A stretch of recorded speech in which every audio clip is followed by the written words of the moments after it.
In April 2025, the Supreme Court delivered its verdict on a case brought by 4 Women Scotland against the Scottish Government.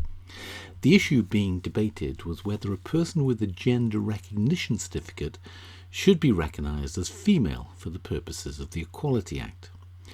It was an issue of some controversy. The case was rejected by a previous judge and was brought to the Supreme Court on appeal.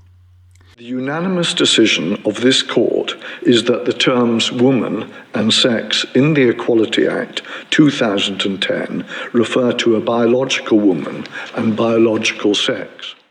The judgment was comprehensive, but the judges highlighted the conflict with a separate protection under the Equality Act, the protection for sexual orientation. The judges wrote, Section 12 provides as follows. 1.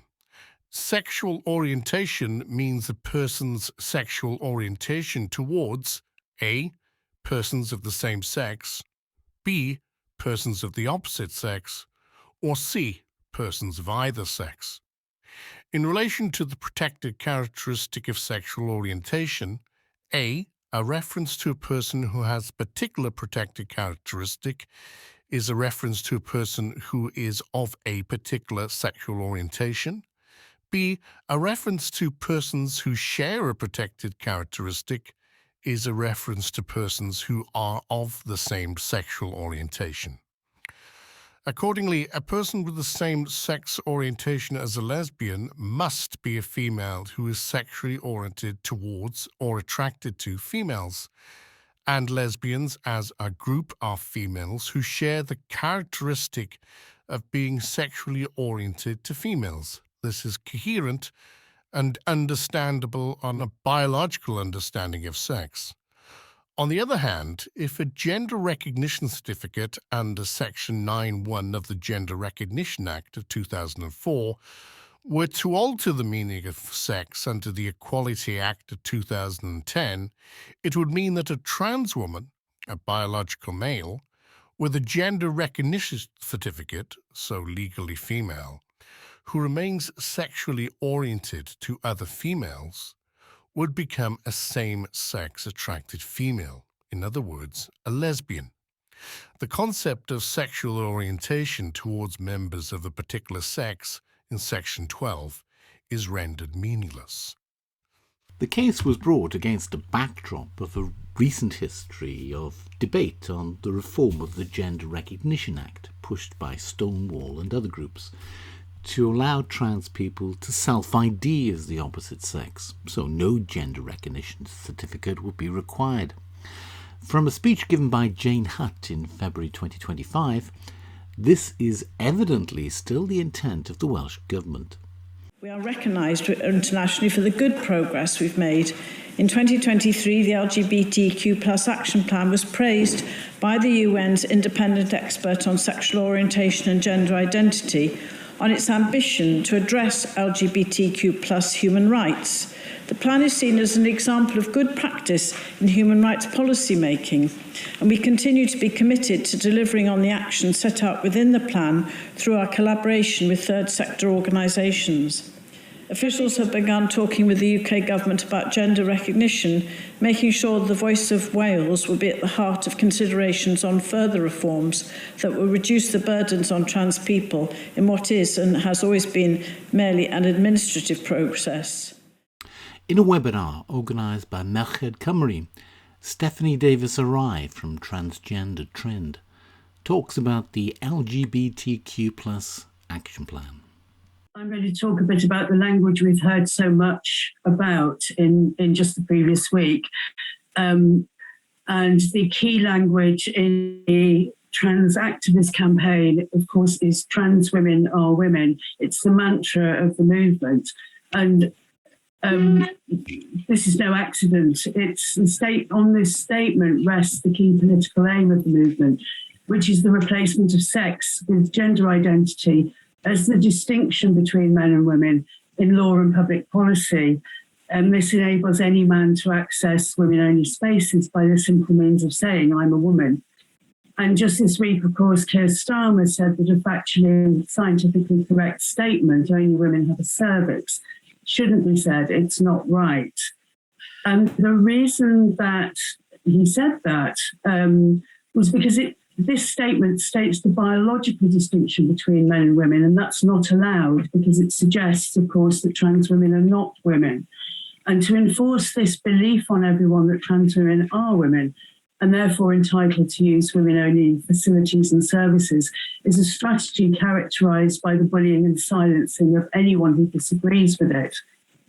A political goal of adult activists should not be the basis for the education of children. Of course, to believe that sex is immutable and cannot be changed is a protected belief under the Equality Act 2010. And the Education Act 1996 prohibits the political indoctrination of children in schools. The gender ideology enshrined in the Wales LGBTQ+ action plan, if taught in schools as fact, would be in breach of that act by indoctrinating children into a belief in a highly controversial political ideology. The substitution of gender identity for sex as the distinction between men and women takes away the rights and protections of girls as the female sex. Gender identity is not a protected characteristic under the Equality Act 2010, of course sex is. The Welsh Government commits to delivering LGBTQ+ inclusive RSE for all and providing statutory national trans guidance for schools and local authorities. Based on the action plan, this means teaching children that they have a gender identity and that this inner feeling determines whether they are a boy or a girl, not their biological sex. And this is, along with being scientifically incorrect information, which adolescents are bombarded with online on social media platforms such as Tumblr, TikTok, and YouTube. It coincides with the unprecedented rise in the number of adolescents being referred to the Tavistock Gender Identity Development Service, GIDS, or Sandyford Clinic in Glasgow over the past decade, and around 75% of whom are teenage girls. And these girls are arriving at the Tavistock Clinic already convinced that they are really literally boys, and a medical pathway is all that awaits them, as Sinead has told us. Medical intervention with serious and irreversible lifelong consequences. The case of Hira Bell, who regretted her transition, we know is the tip of the iceberg. The unscientific concept of gender identity is an especially harmful way for children and adolescents to conceptualise their discomfort with their bodies or their feelings of not fitting in. Teaching children to understand themselves as gender identities rather than sexes, teaching them effectively the denial of reality, is a serious and harmful social experiment on this generation. But of course, teaching this ideology in schools is not for the benefit of children. Activist targeting of children with the message they may have been born in the wrong body, teaching them that gender identity overrides biological sex, destabilises children's perception of reality. Teaching children that transgender people must not suffer discrimination is admirable, and we would all agree with that. But teaching children gender ideology results in a school environment of deception, secrecy, violation of boundaries without consent, and separation of children from parents. And ultimately, it serves only a political agenda to introduce a system of self-ID in schools and to indoctrinate this generation of children into the belief trans women are women. Now, if all trans people could self-identify as the opposite sex, the initial proposal of the Gender Recognition Act reform, and trans women can access women-only spaces, the case recently decided upon by the Supreme Court, then that would have a massive impact on society. Now, this whole movement has a philosophical backdrop born from postmodern feminism, a desire to replace sex with gender identity in law. Cardiff University academics have been very influential in this movement, including Dr. Alison Parken, chief author of the 2018 Gender Equality Review for Wales, who referenced Judith Butler as she advised that on the way to creating a level playing field between men and women, the gender binary should be challenged and the fluidity of gender identities recognised. Professor EJ Renold, the architect of the Welsh Government RSC Code and Guidance, who has persuaded the Welsh Government to change the definition of gender to be taught in schools and workplaces. It is no longer to be regarded as a synonym for sex. And Professor Sally Holland, who in her time as Children's Commissioner for Wales falsely claimed that the Equality Act protects on the basis of gender and gender identity. As Judith Butler writes, politically, securing greater freedoms for women requires that we rethink the category of women to include those new possibilities. The historical meaning of gender can change as its norms are reenacted, refused, or recreated. Both Parken and Holland have acknowledgements in Renold's 2007 book, Girls, Boys and Junior Sexualities, where Renold quotes academic Richard Johnson. Queer theory is linked to forms of politics which deliberately seek to break down the fixed boundaries between the hetero-homo, gender and other binaries, to multiply sexual categories and ultimately dissolve them.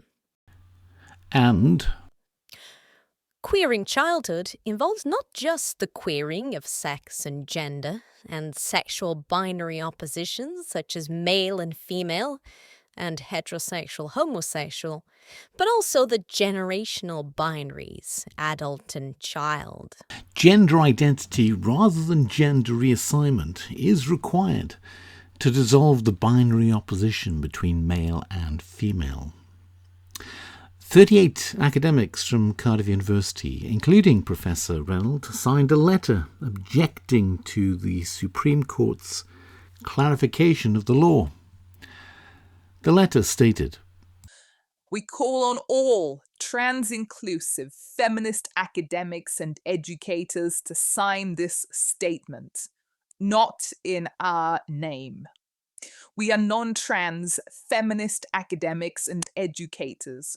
We write in support of trans rights, trans well-being, and trans inclusion. The harmful Supreme Court ruling states that women and men are defined by their biology, by their sex at birth. The extreme interpretation of this ruling by the Equality and Human Rights Commission suggests that trans women and trans men should be restricted in their access to workplaces, schools, sports and services, excluding trans people from using the facilities of their gender. Anti-trans campaigners say they want to exclude trans women from women's spaces in order to protect cis women. We do not need protection from trans people. We need action against sexual harassment, rape, domestic violence, and everyday sexism. We need policies that guarantee women get equal pay for their work, affordable childcare, and the eradication of childbirth-related deaths. And we need the state to stop the violence that trans people face at the hands of cis men and cis women. We need to stand together in defense of everyone's bodily autonomy, gender expression, reproductive rights, and individual freedoms. We cannot have a state or society that checks people's genitals when they go to the toilet, go to work or school, play sports, access healthcare, or use facilities. We unequivocally reject the idea that women can be defined by their biology, a claim which is neither feminist nor scientific. For centuries, women have fought for the right to do, wear, and be what they want to be. It is essentialist and patriarchal to assert that body, genes, chromosomes, and reproductive capacity make women or men. Feminism teaches us that our body does not determine our destiny, and nor should legislation, policies, or society's expectations.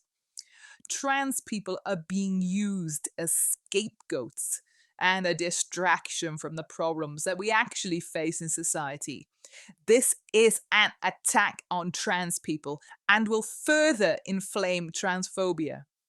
When the Supreme Court clarifies what a woman is, they enforce the idea that all women need to conform to a singular, racialized, and ableist model of femininity. We want our feminism to be vibrant and intersectional. Trans and non-binary people are part of us. We support all people to be free and safe to express themselves without fear or prejudice or harm. As educators and academics, we have a duty to care. We must strive to make education a safer, more inclusive, and equitable space for everyone. We stand with our trans and non-binary colleagues and students. We fight for everyone's right to be educators and educated without prejudice or harm. We are not victims. We welcome trans people. We demand that trans people are able to live their lives safely and with dignity. We believe that trans women are women and trans men are men. The Supreme Court ruling is not a victory for feminism. It is a victory for patriarchy. And when the patriarchy wins, everybody loses. This ruling does not speak for us. Not in our name. There was a demonstration in Cardiff on the Easter holiday Monday, and over 1,000 protesters took part. Cardiff University TV created a very good video.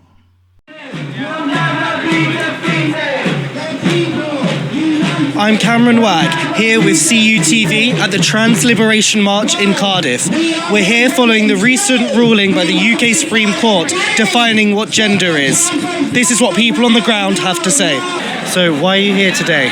I'm here because I'm a trans woman and I'm sick to death of the UK government and British media steamrolling all over trans people and our rights and portraying us as a danger to society and to women, and I'm just sick of it. I just want our community to be able to live in peace and live equally with the rest of society, and our rights have not only failed to advance over the last decade, a lot of them have been restricted and taken away, as is evidenced by this recent Supreme Court ruling. How are you personally affected by this ruling? What does it mean to you? I mean, it's trying to define me out of existence as a trans woman, as a queer trans woman.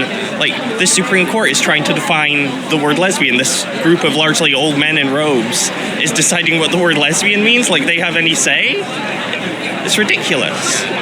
Right, so what's been the most difficult part of this for you? That they're not being treated like humans, like homeless people ain't treated like human beings. How have you been personally affected by this? Because I don't like the way... I'm a Cardiff citizen, and a lot of my friends in Cardiff are in the trans community, and I don't like the ways they're being treated. No, of course. So what does this march mean to you, and what do you hope to get Standing up for people's rights and making sure we're all treated like human beings. Trans people have always existed, and they can't be written out of history and can't be written out of existence, and I think it's despicable that the government are trying to do that. Yeah, and I think our existence is not up for debate. Yeah, it shouldn't 100%. It shouldn't be in the courts as a ruling. How do you feel about the recent ruling? I think it's a complete injustice. It's something that I never thought would happen. I came out, transitioned over 3.5 decades ago, and I never thought this day would come. It's appalling. What would you say to the UK Supreme Court if they were listening to you right now? The main point I often think about is you made this about biology. Biology is not the only science. There's sociology, political science, all these things point to trans women being women, to people being people, and you're stripping of their identity based on something you have been told to say by money. This is foul, this is horrible, and if this continues, we are not going to be the country anyone thinks it is.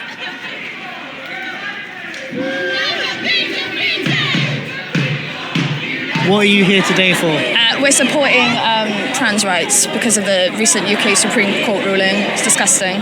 So We've come together with our dog. It's her birthday today as well. It's her first protest.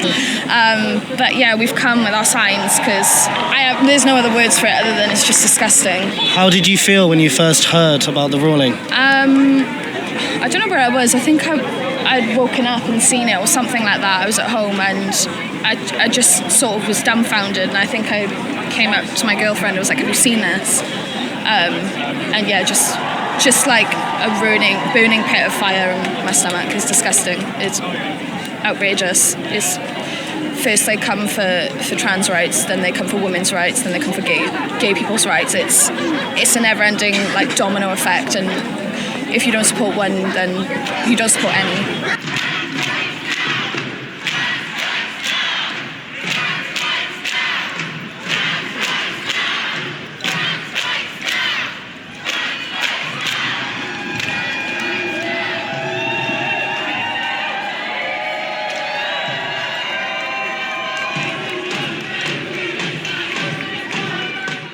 So what was your immediate reaction when you heard the news about the ruling?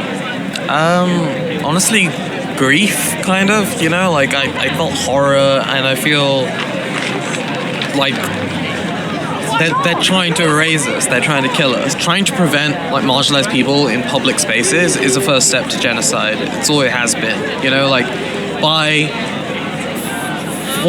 making it harder for us to have like go to the bathroom at work, for example, or even simple things like that, is to try and make sure that we don't exist in any form, you know?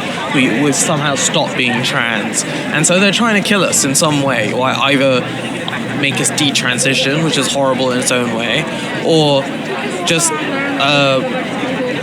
harm ourselves, you know, because like for us we're not trans by like choice or something like that, you know, something silly like that.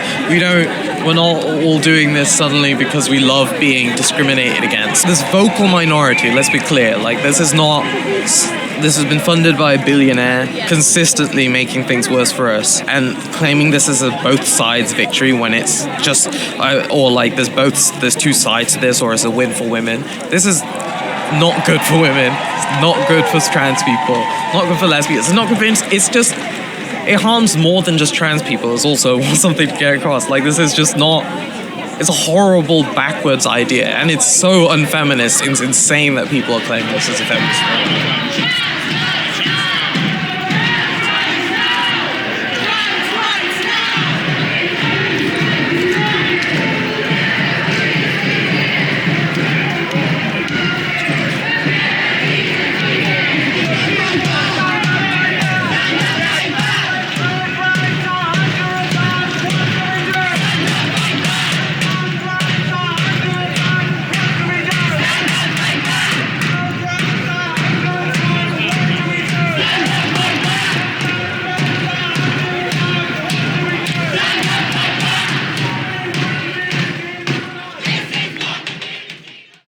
Glitter Cymru, the black and minority ethnic group, were very disheartened. This is about people who do not fit the mold of a Eurocentric, of a colonial beauty standard, of a colonial standard of femininity. I stand here with better clothes than most women and a better beard than most men. I come from a long line of cis and trans bearded women in South Asia. Bury me with my beard.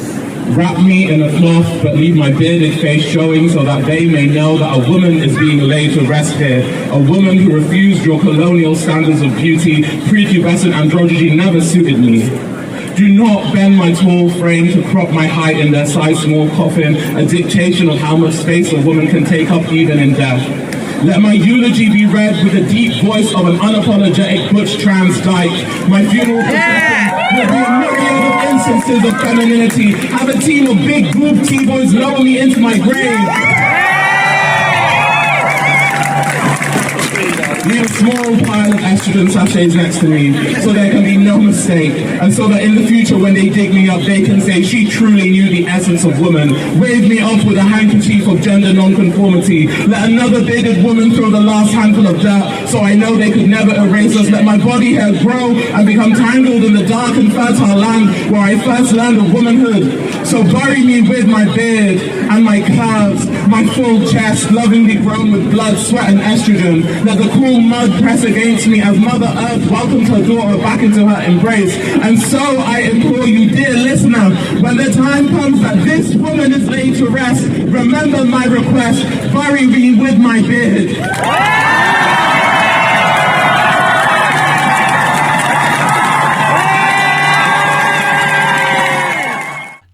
Aid Cymru is a trans and non-binary mutual support organisation in Wales. Their website is a Google map that shows the details of GPs recommended by Sophie Quinney. They've worked with Umbrella Cymru in the past and have been financially supported by former head of LGBTQ+ policy at the Welsh Government, Alessandro Ceccarelli. The group produced chant sheets for the march. Butch, femmes, bottoms, tops, everybody hates the cops. No justice, no peace, no racist police. Oink, oink, piggy, piggies, you're not welcome in our city. Keir Starmer, blood on your hands. Wes Streeting, blood on your hands. UK Labour, blood on your hands. NHS, blood on your hands. Hillary Cass, blood in your hands. History will recall Wes Streeting did nothing at all. No borders, no nations. Trans liberation, say it louder, say it clear. Transphobia ain't welcome here. The queers united will never be defeated. UK government, you're all cowards. We're the queers, have the power. We are the revolution. Fuck transphobic institutions. Give us homos, give us love. Rainbow logos are not enough. Not the courts, not the state. We decide our own fate. HRT, HRT, over the counter and for free. How many more have to die before you stand up and fight? We are the queers. We won't be silent. Trans liberation now, now, now. We will not be quiet. Stonewall was a riot. Fuck your system, fuck your hate. We're not here for debate. We're here, we're queer. Shove transphobia up your rear. When trans women are under attack, what do? Stand up, fight back. When trans kids are under attack, what do? Stand up, fight back. What do we want? Liberation. When do we want it? Now. And what do we do if we don't get it? Shut this city down. Say it louder, say it clear. We the people have no fear. Up, up, liberation. Down, down, assimilation. We will not play nice. We're fighting for our lives. Show me what solidarity looks like. This is what solidarity looks like. Show me what community looks like. This is what community looks like. No pride in genocide. Too many queers have died. Charge Israel with genocide. From Cardiff to Gaza. A queer intifada. Get those Zionists out of our gay clubs. Every Zionist is ugly at heart. Every Zionist is ugly at heart. Every Zionist is ugly at heart. And no one will fuck them. From the river to the sea, Palestine will be free. From Kashmir to Palestine, occupation is a crime. Intifada, intifada, globalize the intifada. It's not entirely clear that encouraging young people to deny biological reality is good for either their physical or mental health. After the Supreme Court clarification of existing equality law, Pride Cymru banned all political parties from attending their Pride event. In the university, it was different.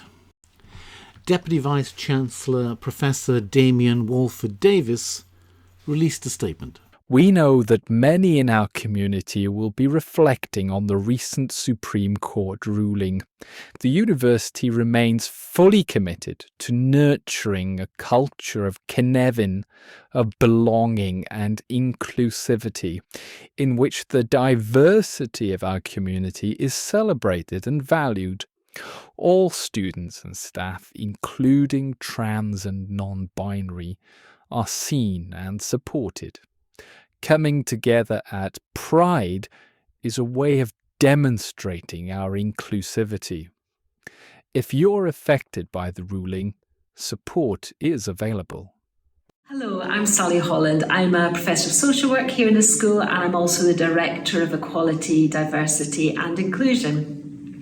I work with our diverse school community to promote a sense of belonging and trust in the school. We work with the Welsh term cynefin, which means a sense of belonging to a place, and we really hope to develop that kind of atmosphere here in the school in all that we do. We also work to identify and try to remove barriers that are associated with things like gender.